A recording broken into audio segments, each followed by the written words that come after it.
someone who's also acting as a founder inspired this scene from the With Love, Megyn, Megyn. Maureen and I, before we did Blonde Origin, Link, we did an acting gig without you. And our debut movie was us mocking her. And here's a clip from that special production. Where are you getting all these like mini brainstorms?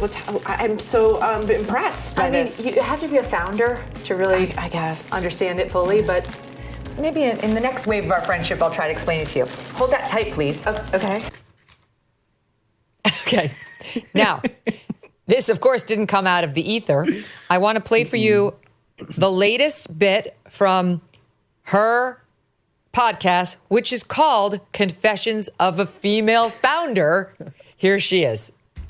When I think about big milestones for my own business with As Ever, I mean, Netflix coming on as my business partner, huge. Just having a global powerhouse that believed in me and the site selling out in the first 45 minutes of launch, every single piece that we had been working on, that told me that customers, people believed in me and this vision. That's all you really want as a founder. I can't. You too are a founder now. Founder of the Spot On podcast with Link Lauren. Welcome to the club. It's very exclusive. Thank you. Yeah, she sounded like me at the top of the show. Thank you, Megyn. Thank you so much. But yeah, no, with Meghan Markle, the only thing she found was a rich, famous husband. If that's what constitutes being a founder, then sure, Meghan Markle's a founder. She found a mansion in Montecito to live in. She found a sit-down interview with Oprah to bash and shank her in-laws and accuse them of racism. But founding, putting your name on some cheap jellies, jams, and dog biscuits, I don't know, sounds like a fall from grace for me. If I were Meghan Markle, here's what I would do. Not that I'm taking gold digging advice from Ilaria. I would have stayed over in the UK eating crumpets and scones. I would have pumped out a few more royal babies, and then the Queen would have passed on to greener pastures. Philip would have passed on, and then they could have stepped back from the royal family. But now you're living in California like a wannabe Kardashian, hawking jellies, jams, and dog biscuits. Good for you, girl. Good for you, Megyn. Good for you. And I love how she's like, we sold out in 45 minutes. Meanwhile, not said is, what was the inventory like? Honestly, right, that's like, for all I know, she had 20 jars of jam and 20 of her weird popcorn things. I have no idea. It's not necessarily a sign of success that you sold out in 45 minutes. I have no idea what your inventory was. Maureen actually bought one of the jams just for research, and it was in the most shoddy, pathetic little cardboard. It was truly something you'd find at like your kids' bake sale, whatever. They put something together just to try to hawk goods and raise money for a worthy cause. It was like this cardboard, cheap, as ever stenciled thing. It wasn't good. So, in any event, there she is being self-promotional. And then Dan Wootton, when he was on the other day, he came out and he told us this, that one of her guests, another founder, because she just keeps on having on people who she's invested in, and that so they can tell everybody how great she is. She decides to take a shot at her for wearing Birkenstocks when she first met the Duchess, Link, which you don't do. Watch this.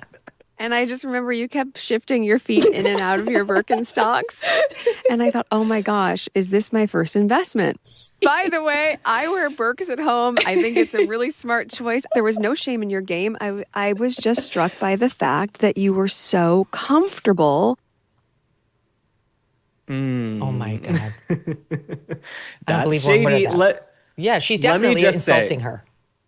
Meghan Markle is not in any position to give fashion advice. Every time she leaves the house, she looks like crap. Everything is misshapen. She doesn't have a steamer. She doesn't have an iron. She's basically Miss Wrinkled Pants. And then when she was in New York recently for that Time magazine event, she had these pants that were like a burlap potato sack. They were so flowy, if you jumped out of a plane, you would land safely on the ground. Meghan Markle looks terrible half the time. Nothing fits her. She's got these scrawny little legs and she wears billowing linen pants. Nothing fits her. So she's in the last position to give fashion advice whatsoever.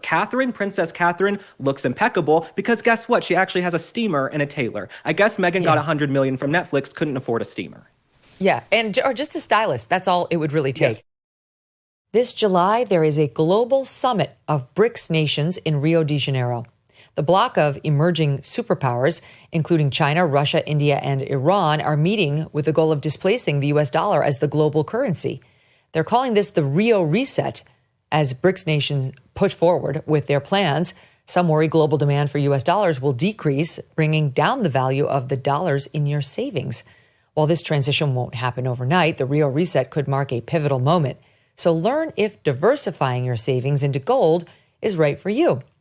Birch Gold Group can help you move your hard-earned savings into a tax-sheltered IRA in precious metals.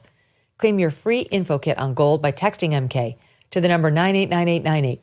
With an A-plus rating with the Better Business Bureau and tens of thousands of happy customers, let Birch Gold arm you with a free, no-obligation info kit on owning gold before July and the real reset. Text MK to 989898 today. Thanks so much for watching. If you like what you just saw, hit the subscribe button for more clips and full episodes.